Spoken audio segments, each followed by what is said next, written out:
The year was 1978, and a brand new space fantasy called Star Wars had taken the world by storm. Marvel Comics got in on the action by publishing the official Star Wars comic. The first 6 issues of the comic were an adaptation of the original Star Wars film.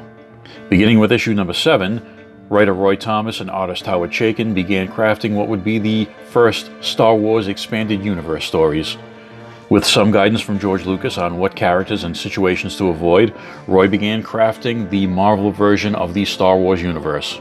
The first story arc, which ran from issues number 7 to 10, featured Han Solo and Chewbacca. The duo had left Yavin with their reward in hand, ready to pay Jabba, when they were hijacked by a space pirate who stole the treasure. Now needing to come up with even more money to pay off the Hutt, Han and Chewie landed on a planet called Aduba 3. There they were approached by some local farmers who were being menaced by some bandits that were raiding their village. They approached Han for help and he decided to take the job, but he would need the help of several other hired guns to take on the bandits. If that plot sounds familiar to you, it's because it is.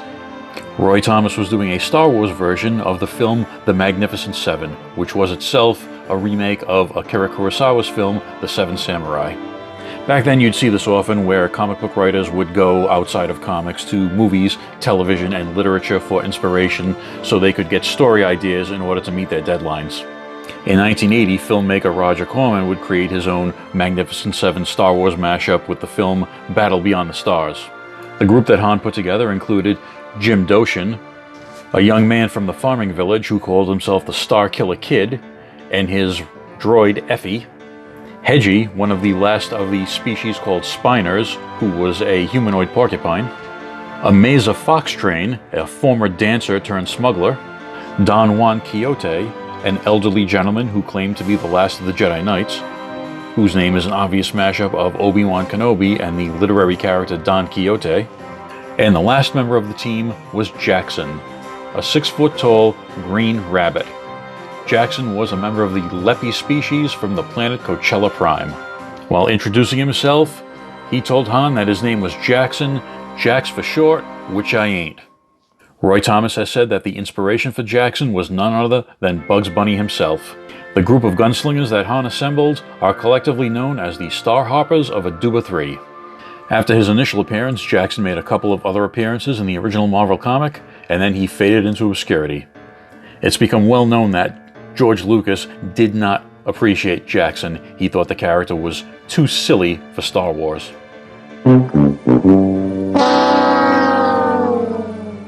In 2015, Marvel reclaimed the license to create Star Wars comics after Dark Horse had owned that license for about 20 years. And they published some alternate covers that poked fun at the existence of the giant green rabbit. But surprisingly, in 2018, writer Cavan Scott brought Jaxxon into the modern Star Wars canon via Star Wars Adventures Annual. Jaxxon has since made several appearances in Star Wars Adventures, which establishes an entirely new backstory for him, which includes Lando Calrissian and Dengar. And more surprisingly still, Hasbro released a Black Series version of Jaxxon in 2021, which is who we are going to look at right now. So the packaging for Jaxxon shows his Star Wars Adventures appearance artwork on the front with the Lucasfilm 50th anniversary logo. You've got his name and some more black and white artwork on the bottom there of Jaxxon looking puzzled.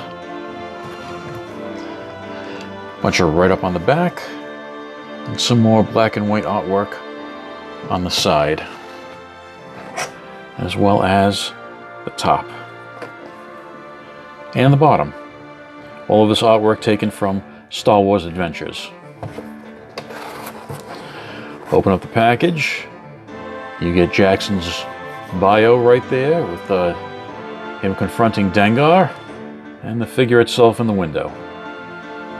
Jackson's body is mostly reused parts. We have the arms and torso from the Black Series Luke X-Wing figure and the legs and feet from the Black Series Tatooine Farm Boy Luke. So the new parts on this figure are the head, this upper shoulder piece, and the belt with the gun holsters. Jaxxon has all the usual articulation you'll find in a Black Series figure. Elbows, knees, wrists, shoulders. The shoulder pads are flexible, so they don't really hinder him in any way. The gun holsters are also flexible. You have the double jointed knees, ankles. He comes with a pair of blasters. I'm not sure if these are reused from another figure. I assume they are. Only Jaxxon's right hand has a trigger finger. The other hand is just a gripping hand, so you can put the blaster in there, but he can't pull the trigger. He holds it just kind of awkwardly. Both blasters do fit snugly in the holsters, and the holsters have an open end on the bottom, so the barrel of the blasters can poke through, so they're not going to fall out. The reused parts from the Luke Skywalker figures do give a good approximation of his modern comic appearance. The only big difference would be this yellow part under his chest piece, which is left over from the X-Wing Luke mold. They've painted it yellow to sort of blend in with the stripe.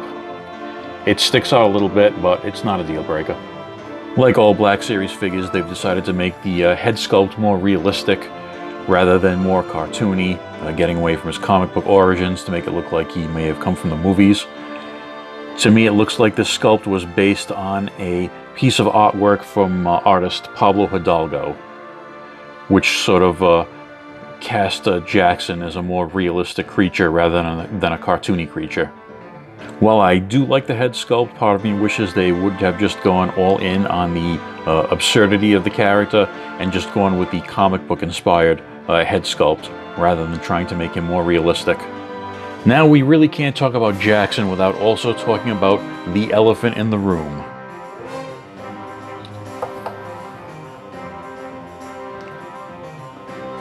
Yes, Jaxxon bears quite a resemblance to Bucky O'Hare.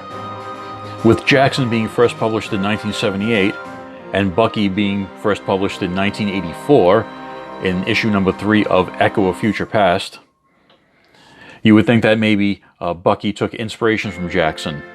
But Bucky's creator, Larry Hama, has said that the idea for Bucky also dates back to 1978, and that the two green rabbits are just coincidence.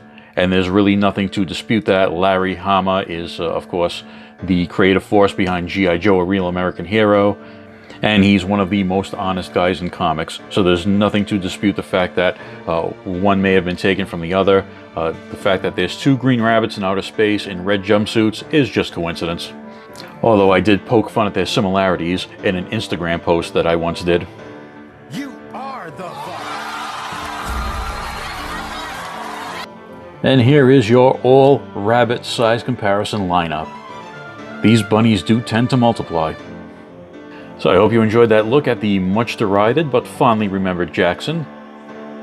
Thanks for watching, and for those that celebrate it, Happy Easter.